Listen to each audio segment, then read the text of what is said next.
Preparers often get confused with the difference between a provision and a contingent liability.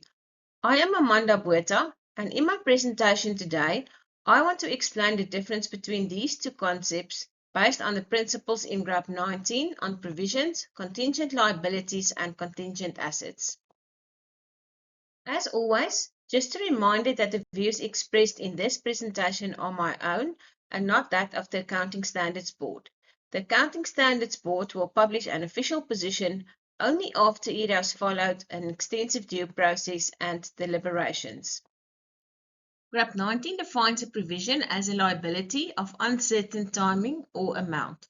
For a provision to be recognized, there must firstly be a present obligation that arises from a past event, and the settlement of the obligation is expected to result in an outflow of resources embodying economic benefits or service potential. And secondly, the recognition criteria must be met. GRAP 19 defines a contingent liability as a possible obligation that arises from a past event and whose existence will be confirmed only by the occurrence or non-occurrence of one or more uncertain future events that are not wholly within the control of the entity, and/or the recognition criteria are not met.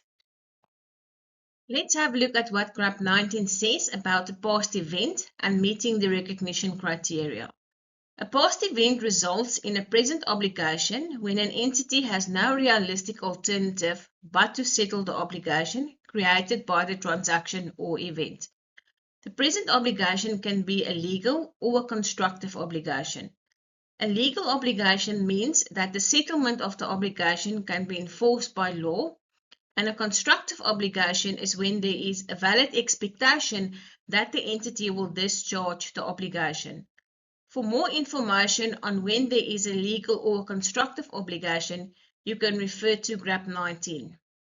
To determine whether there is a past event that gives rise to a present obligation, the entity considers all available evidence at the reporting date, and then the entity needs to consider if the recognition criteria are met. These are: it is probable that an outflow of resources embodying economic benefits or service potential will be required to settle the obligation, and secondly, a reliable estimate can be made of the amount of the obligation. When considering the recognition criteria, always remember that an outflow of resources is probable if the transaction or event is more likely than not to occur. The use of estimates is an essential part of the preparation of financial statements.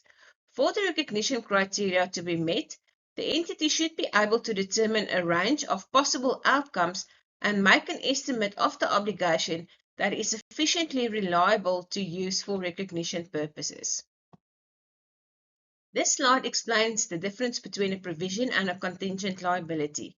To recognize a provision, there has been a past event and both the recognition criteria must be met. That is, that it is probable that an outflow of resources embodying economic benefits or service potential will be required to settle the obligation, and a reliable estimate can be made of the amount of the obligation.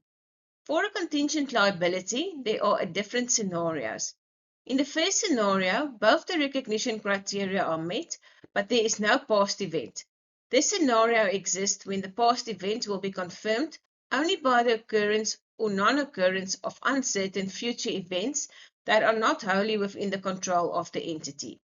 In the second scenario, even though the past event occurred that gave rise to an obligation, the recognition criteria are not met because it is not probable that an outflow of resources embodying economic benefits or service potential will be required to settle the obligation. In the next scenario, a past event occurred, but the present obligation does not meet the recognition criteria as the entity is not able to reliably estimate the amount of the obligation.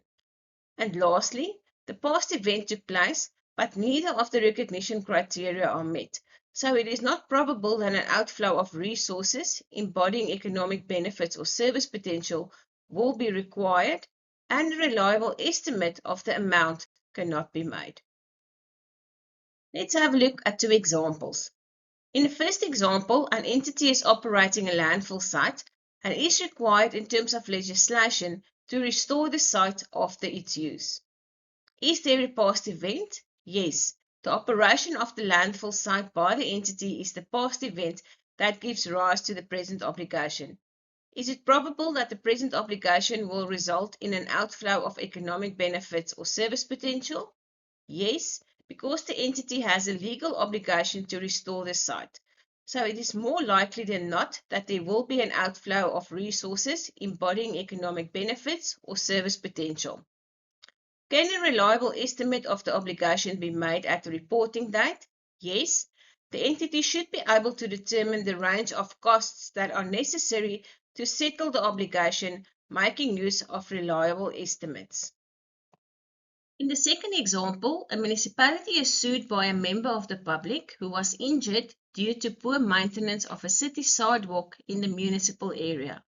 The court case against the entity has already commenced, so the municipality concludes that there is a present obligation that arises from a past event.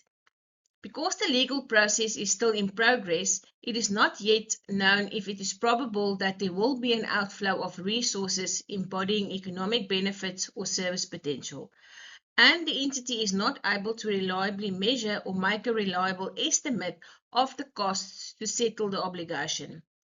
Therefore, because the recognition criteria have not been met in this example, it gives rise to a contingent liability. At each reporting date, the entity will reassess its position to determine if it is probable that there will be an outflow of resources embodying economic benefits or service potential, and whether a reliable estimate of the amount can be made. When the recognition criteria are met, there will no longer be a contingent liability, but the entity will have to recognize a provision.